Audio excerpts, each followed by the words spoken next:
Okay, welcome back. Welcome back to the Caves of Conflict session two. Um, in the last session, we left it. We had if you haven't seen it, go and see it. Because this probably won't make too much sense if you haven't seen session one. The heroes have entered the first cave. Kynaston, the ranger here, sort of scouted around, saw some tracks outside, knew they were fire beetles, led them down here. And here is a nest of four fire beetles that they've decided to attack and retrieve the glands from them so that they can use that as a light source for the rest of the, or not, maybe not the rest of it, for quite a little while, so they don't have to burn through their torches and stuff. Given the fact that these guys are lighting up this area, they haven't lit any torches or anything. Um, Gal here, he's a dwarven, what do we call it, shaman. And he's one of the more senior members of the group. He's third level. He is using his you know what? It's interesting that I haven't written down his dark vision, but he is a mountain dwarf, so I assume he would have. I don't know why I haven't written it down on his sheet. So he's actually using his dark vision to look down here to sort of make sure nothing comes this way once we start some noisy combat in this room. So what I do with combat when I'm exploring these sort of caverns is, because the noise is quite full on, of the um, because of the noise, it sort of echoes through the caverns. Another creature could come by, like a random encounter, or a creature from another area. So um, he's sort of on the lookout down here just in case, because I haven't explored this area yet. But without further ado, I think it is initiative time, because Athok has sort of run down here, or sort of moved quickly down here. And the fire beetle did spot Kynaston, so it's awake and it makes some noises that awaken the others. I did roll for surprise. They are not surprised. The PCs are obviously not surprised, but here we go with initiative. So I just do side initiative. I don't call out actions before, especially with eight PCs and two henchmen. It's just too long. I'll forget by the time it gets around to them anyway. So I just do a sort of more modern take on it, where I still do side initiative. So it's D6 each side. If it's equal, then it's simultaneous. They could kill each other. Hopefully that doesn't happen. But yeah, D6 each side. The anyone with obviously, if it's tied, humans go first as per OSE rules. And I roll every round. So, both sides could go twice in a row, like at the end of one round and the beginning of the other. So here we go. So roll. So we've got 2d6. One is the PCs and one is the fire beetles. And would you believe it? They tied 4-all. So that does mean, though, that the humans go first. So um, Athok is up there as number one on the front line. Now, it is a bit silly pushing the cleric up front, but he is third level, so he's one of the more senior members. And that's just in his personality. That's kind of just how I played him. He's always sort of front and center, and ready to smash in the name of Lucinda. And he kind of digs these beetles because they give off light. Maybe he would think that they're maybe Lucinda's. I'm not going to go there. He's not a druid, so I'm not going to go there at the moment. But he's just going to smash one. So he is using a mace, and he has a +0 for melee. So he's going to have to get, now, what's the AC of these bugs? It's turned into a bit of a bug hunt, hasn't it? So let's have a look. The AC is 15, so I'm using ascending armor class. 15 is pretty tough, which is obviously their carapace. So he just needs a 15. So he's only got, oh, he gets a nat 20. Okay, so what I do, one thing I do in this, which is definitely a house rule, is that instead of doing double damage, what I do on criticals, really there isn't anything such as criticals in OSE. But what I do is I up the die type by one. So he's got normally a mace would be D6 bludgeoning damage. And this is so it becomes a D8. So he's got more of a chance of rolling higher damage. Um, so it's sort of a bit of a compromise. So he rolls a D8. Now these got six, so he's got a chance of killing this one. But he does not because he only rolls a two. So again, I'll grab this, and he's that beetle is down to four. Now, Athok has had his turn. Now he can try and move in because no one else can really get in there and fight these if he doesn't. So Athok is going to try something quite silly. Um, in another house rule of mine is that if they want to try and do certain things that aren't in the rules, they can, and if they succeed, they do it. If they don't, they fail. And there's a sort of a penalty. So it's sort of like a, do I want to do it? Do I not want to do it? So what he's going to try and do is he's going to try and move through this area. Um, well, yeah, move through this beetle, like maybe jump over it for just for coolness sake. So he's going to sort of jump off, maybe bash against, sort of push against the wall and land here. So now he can, what he has to do is he has to make a dex check. Now, his dex is not that good, it's eight. So I don't know why he's doing this, but I just want to show you the rule anyway. If he makes it, he gets past the beetle with no consequences, because otherwise, you can't move through an enemy unit. So this is a rule that allows him to move through it. If he fails, which the odds are more likely, he actually falls prone and the beetle gets a free attack against him. So, um, you know, it's risky, but he's going to do it because he wants the others to come in. Um, so what I'll do is I roll. So he gets eight or under. He succeeds, and he doesn't. He gets 11. So he falls prone on this square here as he sort of bounces off the wall, lands awkwardly, and the fact that he's got chainmail on probably doesn't help either. And he sort of crashes to the ground, sort of half, sort of propped up on one arm, say. So this beetle, as he sort of tried to leap over it, sort of snaps at him with his mandibles, and they get. Let's have a look at this. They get their attack is +1, so that's going to hurt, maybe. So Athok has got a armor of 16, so that's pretty good. So 12, 13, no, that's a miss. So the mandibles probably hit the chainmail and scrape just sort of across it as he lands awkwardly. So he's actually prone in this square. So he will need to spend his movement to get up again, but the beetles will probably get their go before him.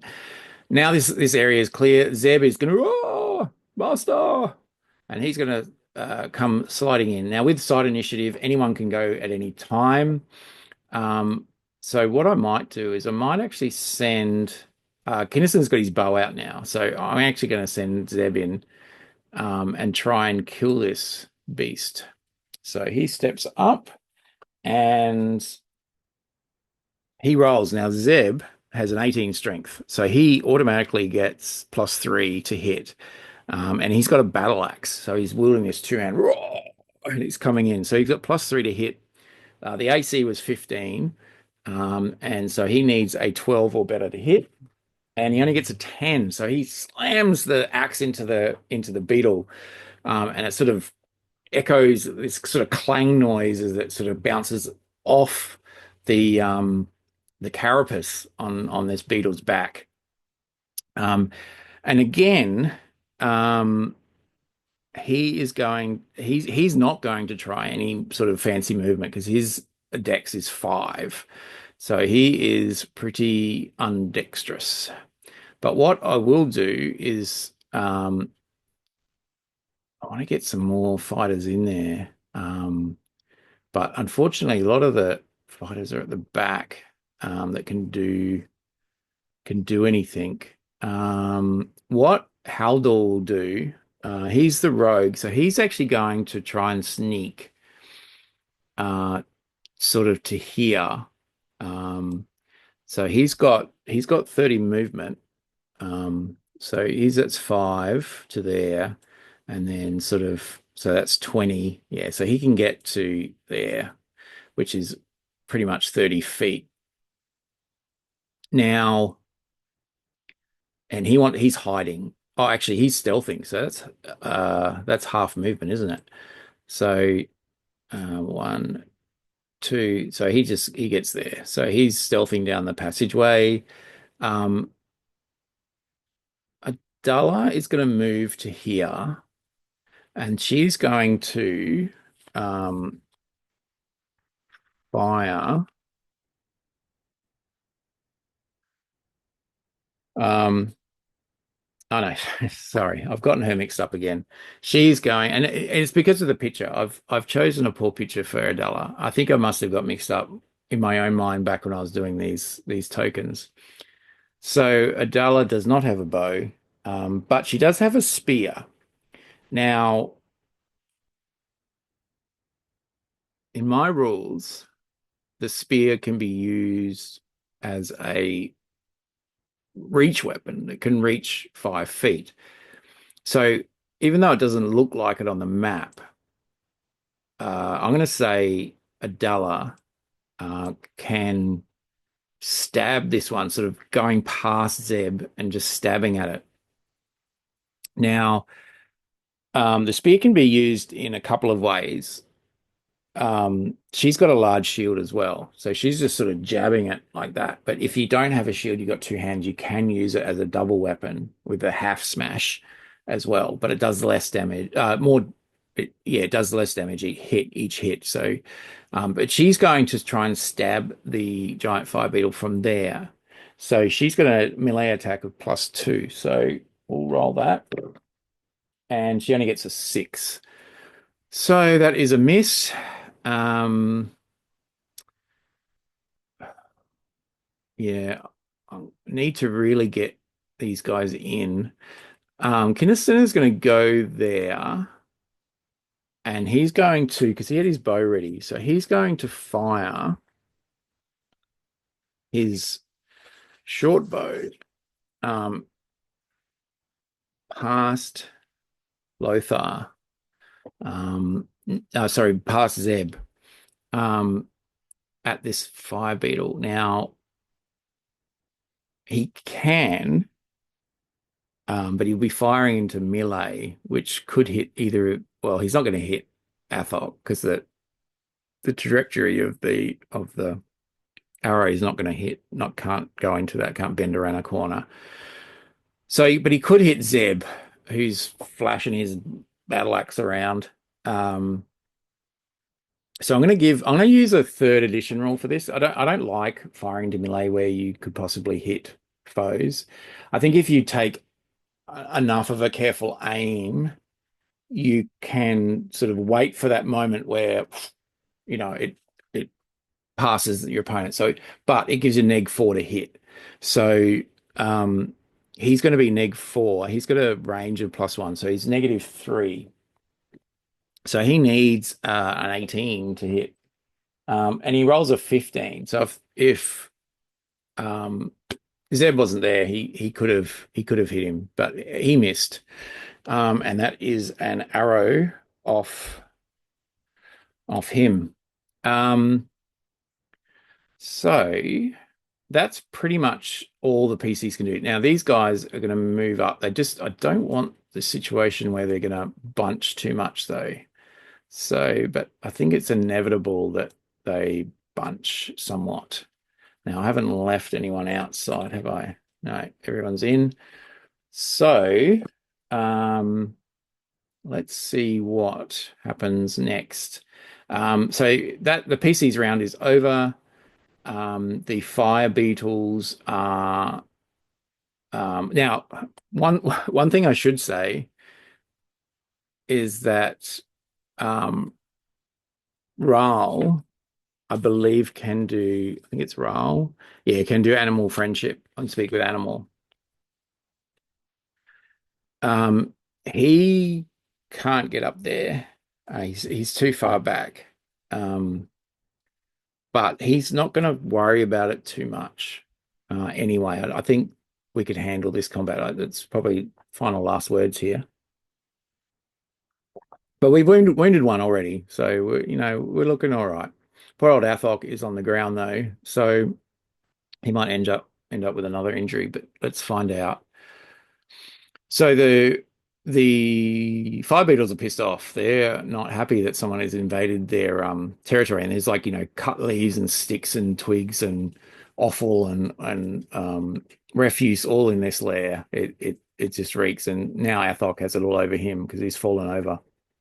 So the attack, they get +1 to their attack, and their damage is where is the damage? A bite for 2d4. Ouch. That is going to hurt. Okay, maybe we are in trouble. Okay, so this wounded one, even though he took a bite out of Athok, I'm going to roll to see whether he attacks Zeb or Athok. So 1 to 3 Zeb, 4 to 6 Athok. But it's a roll to 2, so he's going to attack Zeb, the henchman. So that's why you bring henchmen, isn't it? Okay, so he's going to roll now. Zeb, he's got mail armor, I believe. Let's see here.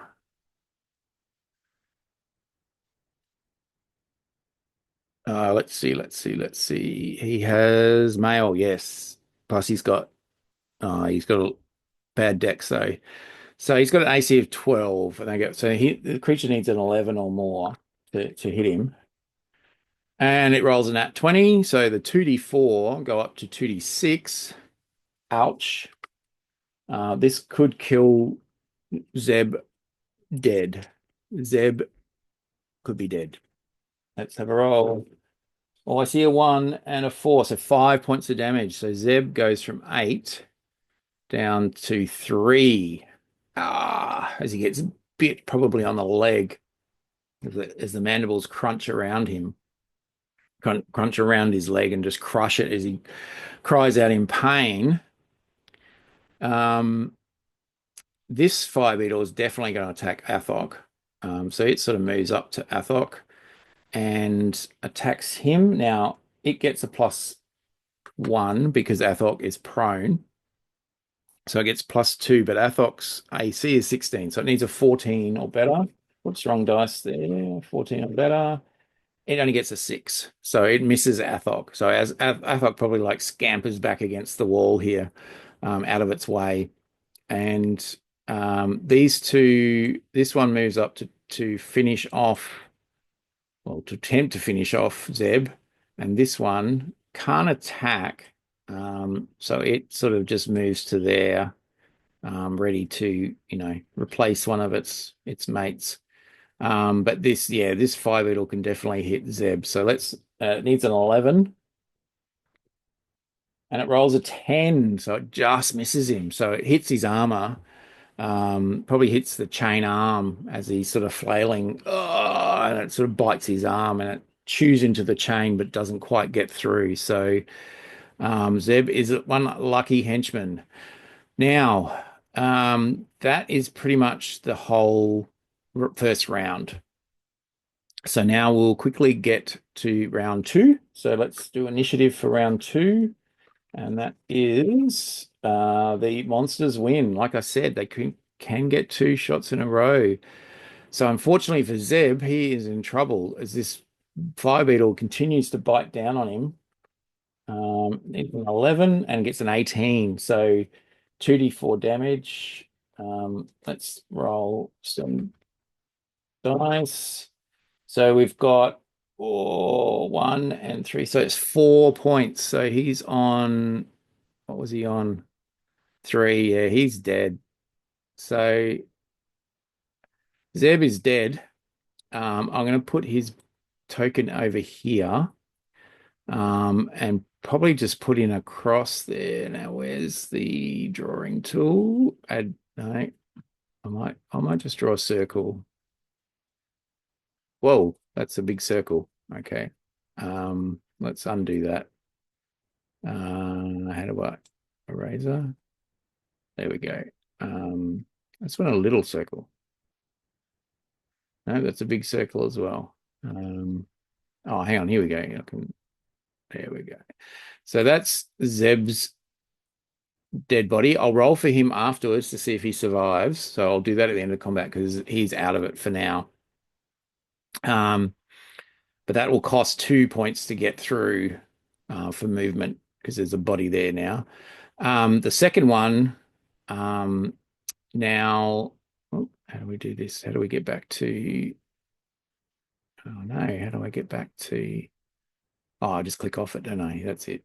So this one will move up over, or actually, there's a chance that it starts to try and drag Zeb back as food.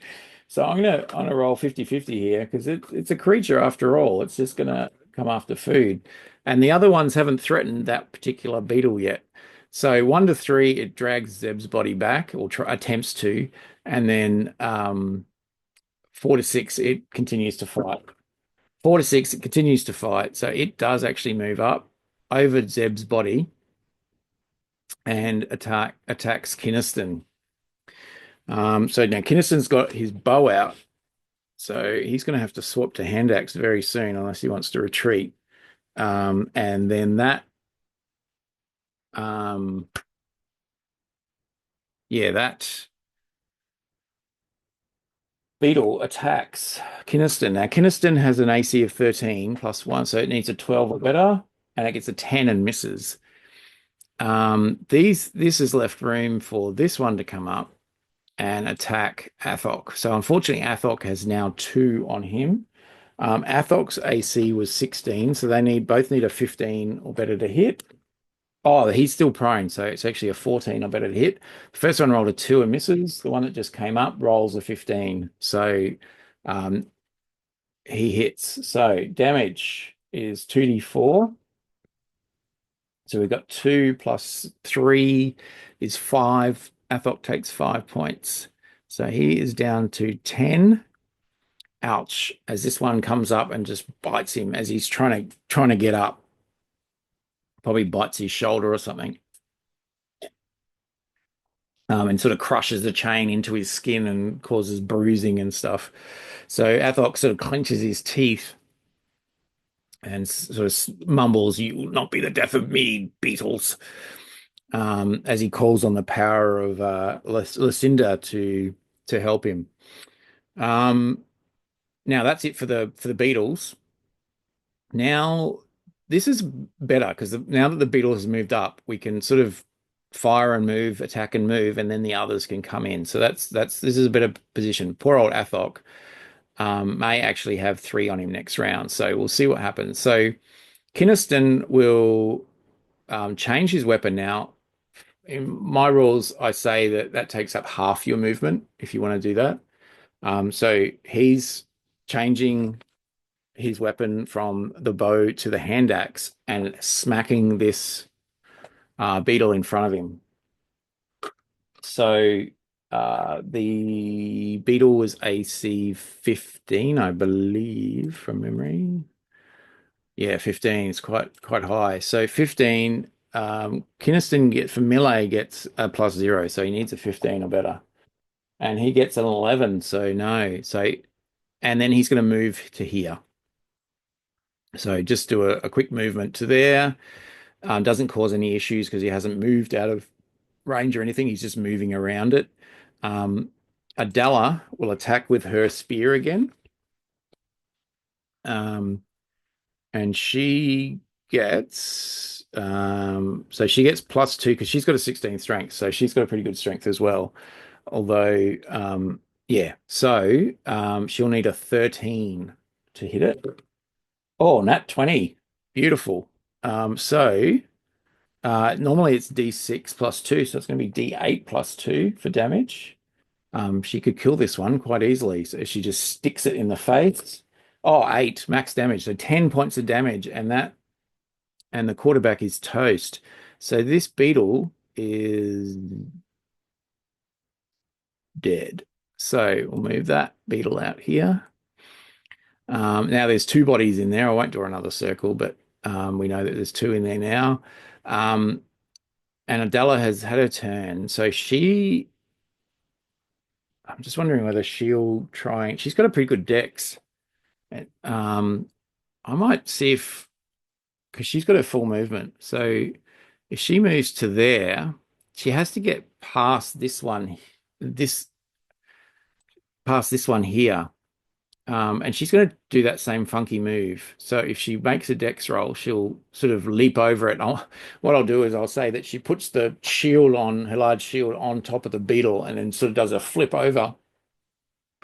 Um, if she makes it, if you know, that's what she's going to attempt. So she's got 12 dex, she needs a 12 or less, and I roll 3. So she does that perfectly. So she just runs, puts the shield on top of the beetle, sort of squishes it down a bit, and then leaps over the top and lands on the other side on her feet. So that will give Athok a little bit of breathing room, although she has attacked already. So that's her round done. Now, Haldor has only got 3 hit points, so he's not going to go crazy here because one hit is pretty much going to kill him. Um, so who was that was Haldar, wasn't it? Yeah, so he was sneaking down. That's right. He was sneaking down. I can't find his character sheet some reason. Haldar. Here we go. So he was sneaking there, and he's going to try and sneak into the room. Um, I'm just thinking whether he hides behind like the body and then he sort of sneaks. He still needs to get past that. So I don't know if I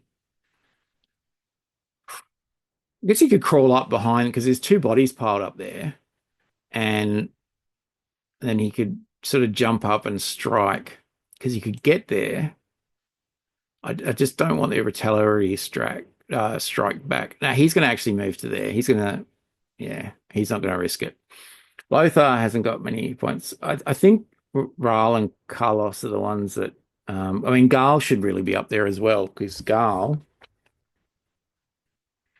um, is he's got a staff which he's got. The staff has reach as well, so he could even attack.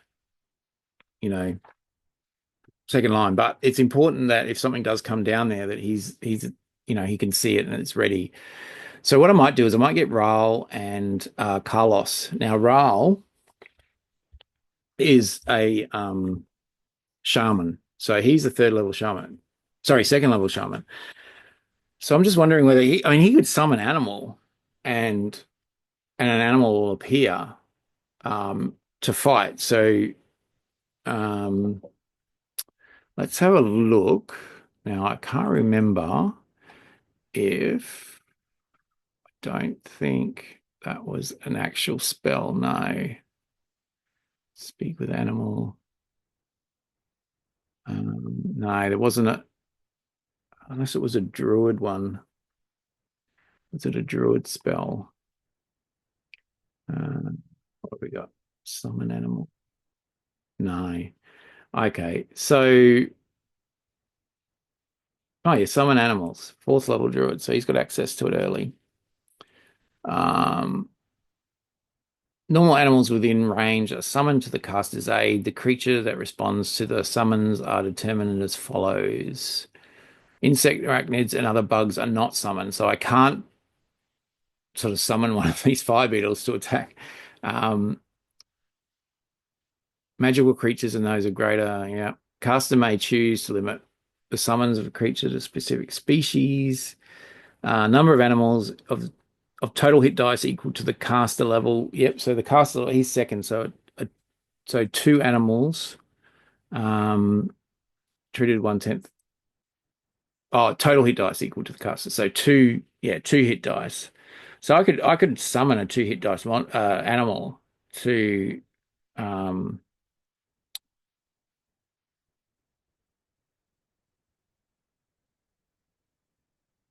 um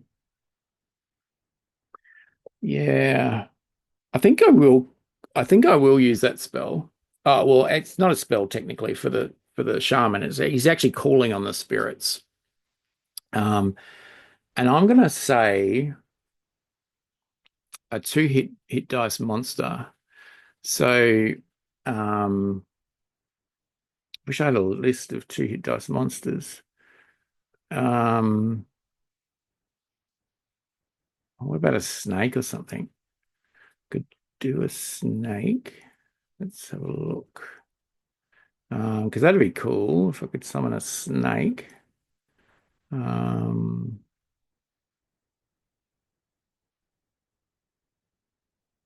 Snake, here we go. Four hit dice, two hit dice. Here, Pit Viper. Um, Infravision, initiative, always gains initiative. Poison causes death. Oh, okay. I'm gonna summon that. I'm gonna summon a Pit Viper. Um, within range. So let's get back to here. Um, I'm gonna use a little line to represent the snake, and I'm gonna summon it here. So there's a snake. Now can I move that? No, I can't. Damn, okay. Well, I might erase that. I was hoping that I'd be able to move it, but it looks like I might have to get another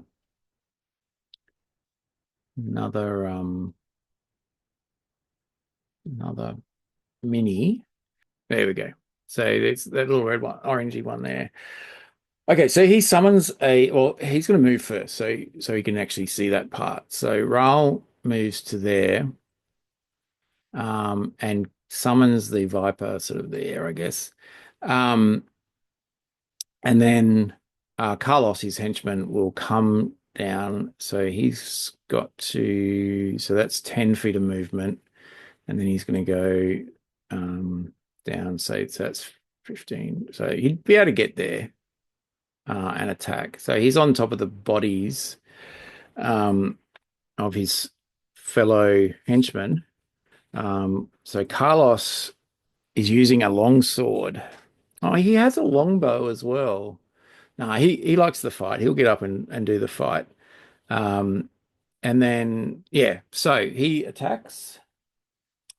Now the Viper, I don't believe can attack the round that it's summoned, so it won't be doing anything this round. Um, so the Carlos will attack though. So Carlos has got +0 to hit, so he needs a 15 or better. Oh, and he just misses with a 14. Although, actually, if he charged down, oh, he can't charge when there's people in front of him. Yeah, so no, it's just a miss. He hits the definitely hits the creature. It just doesn't penetrate its carapace, unfortunately. Um, I think that'll be it. Lothar does have yeah. Oh, sorry, that's Lothar. Who's this? This is Haldar. So sorry, I'm getting these characters mixed up. There's too many. Okay, so Haldor is actually Haldor is the magic user. So what he's done is probably what the magic user would do. And his spells are not exactly combat orientated. So he is going to hide out of the way. This is Lothar is the thief. Um, he has got um he has got a short bow that he's carrying. Um, but I don't like his chances of hitting anyway. You know what? He's going to move to there and just once, hopefully, these guys can get in and he can get a clear shot as they move.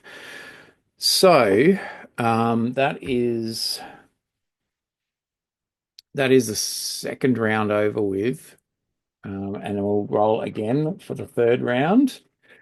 Hopefully the PCs win this one, and they do not. The monsters win again. So the giant fighter beetles, this one attacks, the wounded one attacks Carlos. Carlos has an AC of, poor old Carlos has an AC of 15.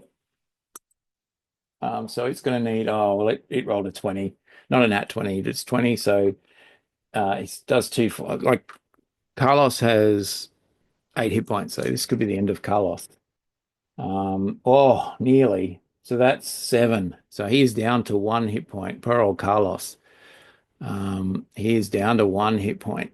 Ouch, he got bit bad. So, um, yeah, he needs to pull out. Okay, so this beetle will continue to attack. So these two are attacking Athok. So I'm going to make a roll for both of them to see if they break off and attack this new enemy here, which is a Duller. So the first one breaks off. So this one actually turns around and fights. This one will continue to attack Athok. So Athok, Athok has an AC of 16. So this creature needs 15 or better to hit him. And he rolls a 19, a 20, not a nat 20, but he hits. So Athok takes another, oh, ouch, 7 points. So he is currently on 10, so he's down to 3. So he's going to need some major healing. Like he's a cleric, so he can heal himself. Now the fire beetle will attack Adala.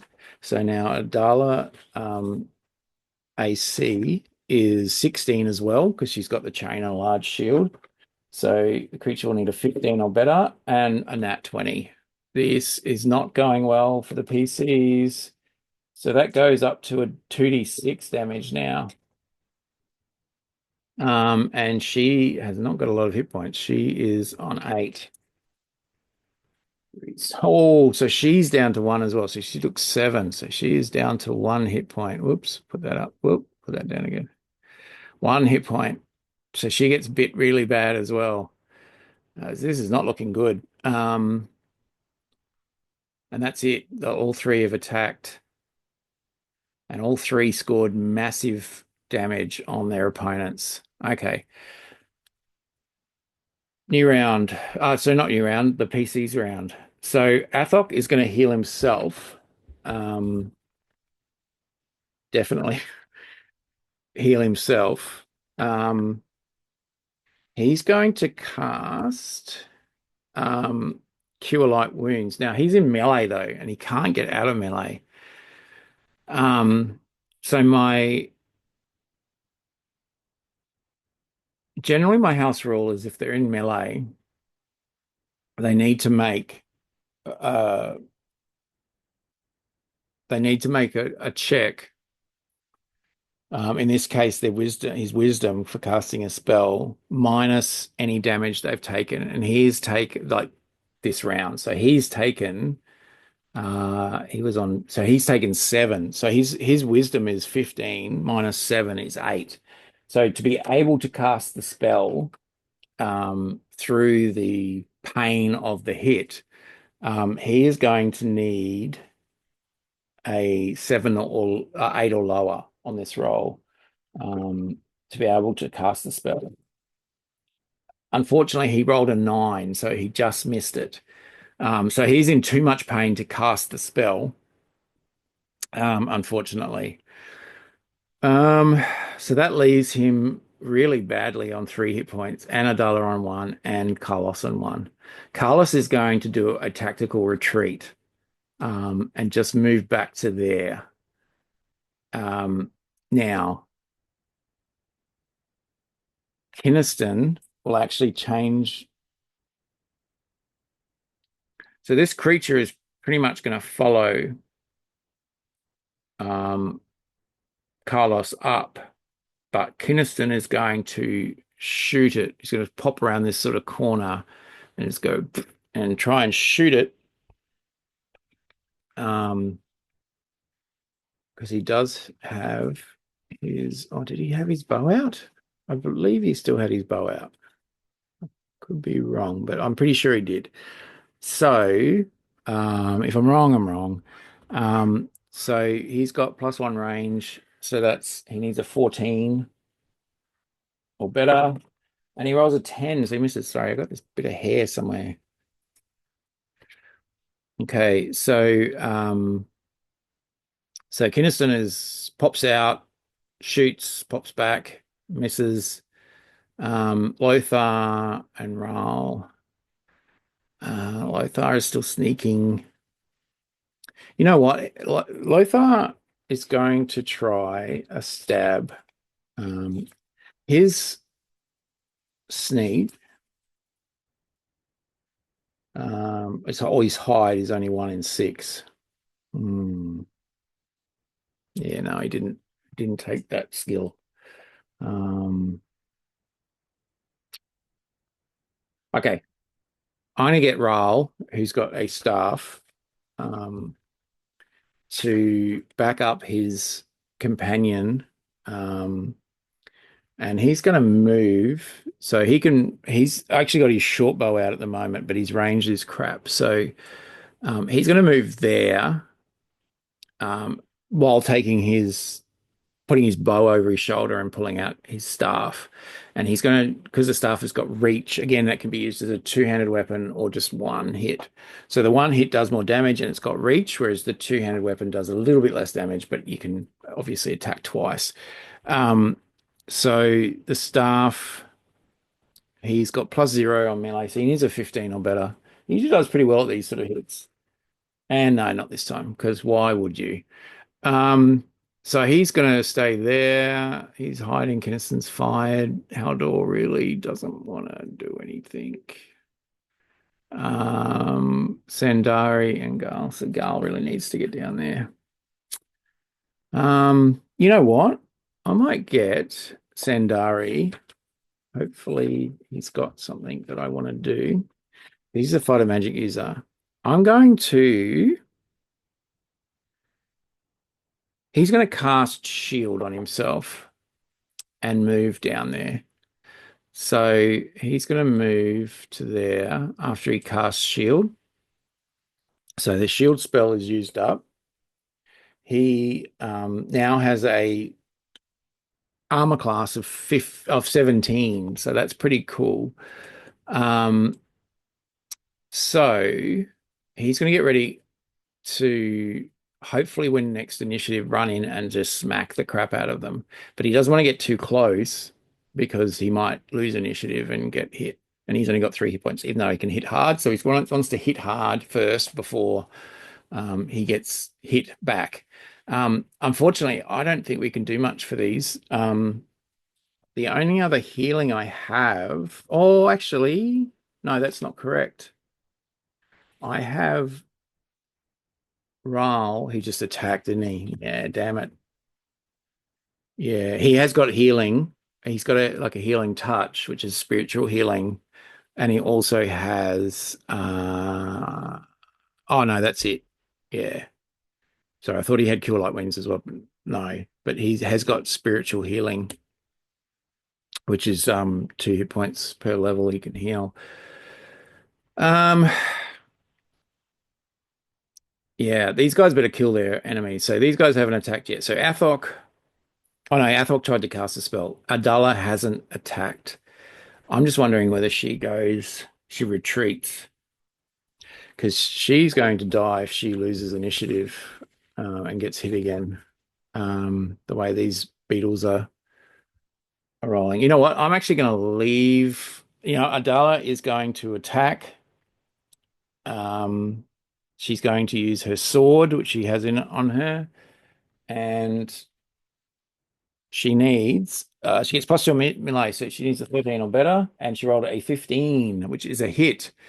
So she's going to squish hers. And that does D6 +2, which is 4 points, which is not enough to kill it, which is unfortunate. So it is down to two.